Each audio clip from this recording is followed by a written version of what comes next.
This is Shelley Kraft coming to you live on SNNLive. We're at the Sprott, Stansberry, Vancouver Natural Resource Symposium 2015. I have with me Daniel Major, GoviEx Uranium. It's a publicly traded company. The symbol is GXU on the CSE. Daniel, welcome to SNNLive. Thank you, Shelley. Thank you for having me, and nice to see you again. Yes, it's good to have you back. Please give us an overview on GoviEx. GoviEx has got a large uranium project in Niger. Niger is the fourth largest producer of uranium in the world, been doing it since the 1970s. We have a project right next to Areva's two mining operations, 138 million pounds in the ground. We've taken that all the way through to feasibility study. We filed our ESIA and had that approved. We filed our mining permit and we're waiting for that by the end of the year. So GoviEx has really set itself up over the last 3 to 4 years of really being prepared for when the cycle turns to be able to build a major uranium project. So GoviEx is in the other yellow metal business. Okay. Has it been hit, the other yellow metal, as gold, silver? You know, price-wise, I think the other day, yesterday when I checked, and this morning it was around 36. Correct. Well, that to me is, yes, it has been hit. Obviously, there were fundamental reasons for that, which was Fukushima. So Fukushima really impacted the market at a time that development was coming on stream. Put a lot of pressure. The price has gone down a lot. But what we've seen is inventories getting squeezed out. So gradually, inventories in the uranium market are in decline, but more importantly, on August the 10th, we're expecting the first 2 uranium reactors, nuclear reactors, to restart in Japan at Sendai. And I think that's a big message to the market that Japan is coming back on stream. We expected the first ones to be the hardest. There are 28 now under permit asking to restart.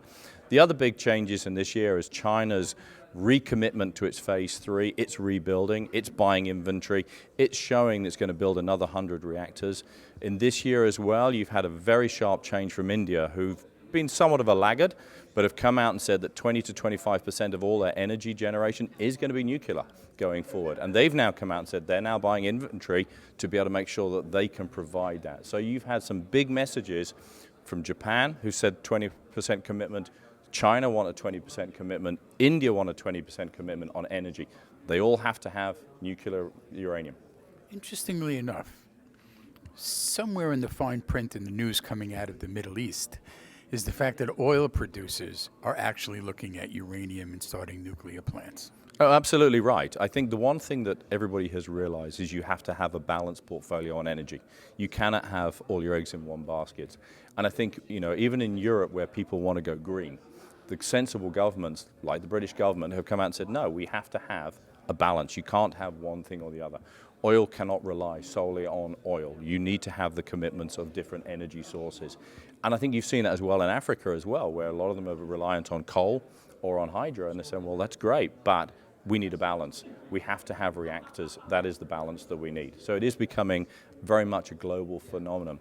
I think what you've seen as well, if you went from the 1970s through to the 1990s, you had the nuclear renaissance, which was the developed countries' renaissance. Now we're having the developing countries getting into the renaissance. So really you're looking at that second leg in reactor development. Well, it's just like they don't have the money or the wherewithal to want to build infrastructure like they do in the developed world, so they're now cell phones. It's sort of like, in a way, the same thing. They just want to go direct to the lowest cost power that they could possibly get. Well, it's also being able to put the power where you need it. Hydro is great, but you have to have the right geology. If you haven't got the right geology, you can't have a hydro plant. Coal is fine, but a lot of the coal is trapped where it is. You have to be able to move power around. So even South Africa, which is a massive exporter of coal, it can't keep feeding its coal-fired power stations. It has to go somewhere else. Its hydro comes out of Zambia, but it can't get enough power down on the grid. So they're having to go in that same direction. When it comes back to money, this is where the Russians are getting clever on it, because they're selling a turnkey project. You want a nuclear reactor? Fine, we'll sell it to you. We'll provide the fuel rods. We'll decommission it at the end of the day for you. Just pay the rent on what you're going to do. So different countries are taking a different approach. The countries are competing on building. Different countries are having to find ways of developing. But what it's meaning is reactor builds, which is good for us. That was going to be my next question. How is it good for you? How is it good for us? It's good for GoviEx because we are in a position by the end of this year to be permitted. We are looking to develop a mine, a large mine. It's going to be producing 2.7 million pounds per annum for the next 20 years once it gets built. And that's just the start because we know we can expand our resource well beyond what we've currently got. So we're looking for a price move to basically justify the next stage of development. We will be able to build this mine at a $50 price. That's only $10 above where we are and is well below what most people are forecasting as a long-term price of about $70. And you have time on your side. You don't have to be in the market to build it tomorrow. You could start soon, get it done in a timely manner.